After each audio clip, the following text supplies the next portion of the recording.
Welcome to Terrifying Tales, where the shadows come alive and the night whispers its darkest secrets. Here we delve into the eerie, unsettling, and the spine-chilling stories that haunt your dreams. From ancient curses to haunted houses, twisted legends to unexplained phenomena, we bring you the stories that send shivers down your spine and leave you questioning what lurks just beyond the edge of the light. Whether you're a fan of the supernatural or simply love a good scare, this is the place where your fears are brought to life. The Witch of Severed Souls. In 1228, deep in the heart of the jungle, before the ancient Aztec Empire rose to its peak, there was a witch known only by the name Itzel. She lived in isolation, far from any village, in a hidden clearing surrounded by twisted, gnarled trees and vines that seemed to pulse with a life of their own. Itzel was no ordinary healer or wise woman. She was feared as a sorceress who consorted with the darkest forces of the earth. Itzel's magic was born not from the natural world, but from death itself. The jungle, with all its wild, untamed beauty, was both her home and her weapon. Her power grew not from healing, from sacrifice. For centuries, the villagers and travelers who passed too close to her domain would vanish without a trace, their bodies never found. The jungle, it was said, swallowed them whole. But the truth was far more terrifying. Itzel had discovered an ancient and forbidden form of magic, one that allowed her to commune with the underworld, the place where the dead wandered, waiting to be reborn. She sought immortality, but the price was steep. She needed not just the life force of the living, but their very souls. And there was only one way to take a soul in its purest form, through decapitation, and bathe in her victim's blood. For years, Itzel stalked the jungle paths, hunting travelers who ventured too close to her hidden lair. They came from all corners of the land, merchants, explorers, and warriors. She lured them into the depths of the jungle with promises of shelter, food, and rest. They never suspected the danger until it was too late. In the dead of night, under the light of a blood moon, she would perform her ritual. With a razor-sharp obsidian blade, she severed the heads of her victims in one swift stroke, trapping their souls in the moment of death. She would take the severed heads back to her lair, where she kept them in a sacred circle of stones, each skull a vessel of power. Their lifeless eyes remained open, their faces frozen in expressions of terror, as their souls remained tethered to the world, unable to move on. But Itzel's magic did not stop there. She used the severed heads for her most twisted creation. A plant, grown not from soil, but from the death and fear of her victims. With each head she took, she would bury it in the jungle floor, feeding the earth with the blood of the dead, watering the soil with her dark incantations. Over time, a strange, sinister plant began to grow. Its roots took hold in the skulls beneath the soil, absorbing not just the nutrients from the earth, but the very essence of the souls trapped within. Plant at first appeared harmless, a small green vine with delicate, deep purple flowers that emitted a sweet, intoxicating fragrance. But beneath the surface, it was feeding, growing stronger with every soul it consumed. The vines were alive in ways no ordinary plant could be. They pulsed and writhed, twisting around the bones of the dead like serpents. And their roots grew deep into the soil, where they fused with the very skulls that birthed them. The plants would mimic the voices of the dead, and often laugh or cry at odd hours of the day. As the years passed, Itzel's garden of severed heads grew into a sprawling, twisted mass of vines and thorns. The plants, which she named Tzohuatlitzonpantli, the vine of the skull rack, were her greatest creation, a living curse born of death. And they had a hunger of their own. Itzel discovered that the plant could not only grow from the heads of the dead, but it could take root in the living. One night, as she walked through her garden, the vines began to move on their own, wrapping themselves around her arms and legs, seeking new flesh to consume. In that moment, she realized the terrible power she had unleashed. The plant craved life, and it would stop at nothing to feed. But Itzel, ever the master of dark magic, had planned for this. She had designed the plant not just as a weapon, but as a means of eternal life. The souls of the dead trapped within the plants gave her the power she craved, and she believed that by merging with the plant, she could transcend death itself. On the night of the ritual, under another blood moon, she let the vines wrap around her, sinking their sharp thorns into her flesh.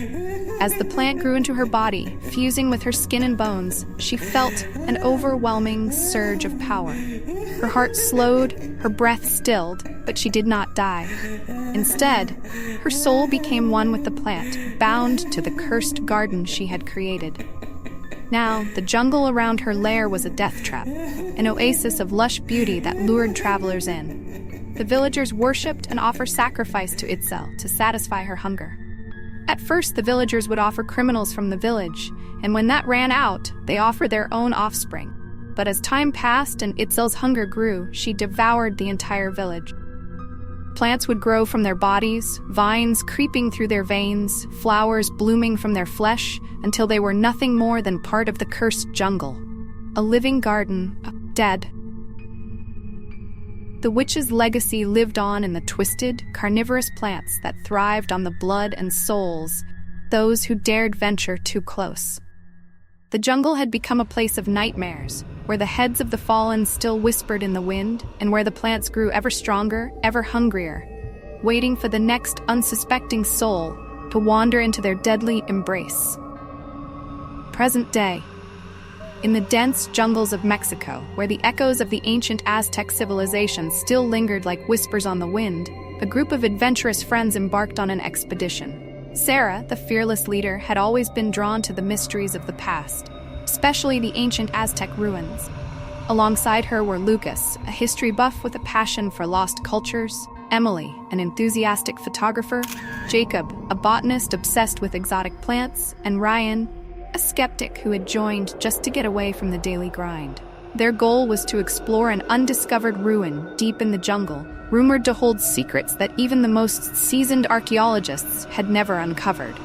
After weeks of traveling and hacking their way through dense undergrowth, they found something unexpected. Not the ruin they had been searching for. A small, seemingly forgotten village. The village appeared out of nowhere, nestled in a hidden valley. It was beautiful, almost too beautiful. The houses were simple but well kept, made of stone and wood, surrounded by lush gardens filled with vibrant, exotic flowers. Children played in the dusty streets, and elderly women sat in doorways, weaving bright fabric. The villagers greeted the group with smiles, their eyes gleaming with kindness, though there was something slightly unsettling about how perfect everything seemed. "We weren't expecting to find anyone living out here," Sarah said as the group entered the village. A tall, broad-shouldered man with weathered skin approached them, smiling. He introduced himself as Teol, the village leader. His voice was calm and welcoming. "We don't get many visitors. You are welcome here. Please stay the night. We will prepare a feast in your honor." The group, exhausted from their long journey, gratefully accepted the offer. They had heard warnings of isolated tribes that might be hostile, but this village felt different, like an oasis of peace in the middle of the untamed jungle. As evening fell, the villagers led them to a large communal hall lit by torches. The feast was beyond anything they had expected. Fruits they had never seen before, vegetables with strange, iridescent colors, and meats that melted in their mouth. Everything tasted delicious, and the villagers watched as the group ate, their smiles never faltering. "This food is incredible," Lucas said between mouthfuls. "I've never tasted anything like it." Jacob, ever the botanist, examined the fruits with fascination. "These plants, they must be unique to this region.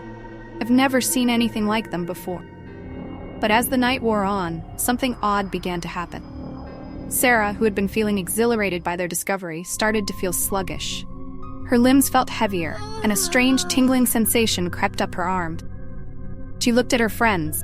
Lucas was rubbing his eyes, Emily was swaying slightly in her seat, and Jacob had gone quiet, staring intently at a vine hanging from the ceiling, as if mesmerized. "Maybe we're just tired from the journey," Ryan suggested, though his voice lacked its usual confidence. The villagers, still smiling, urged them to stay the night in the village.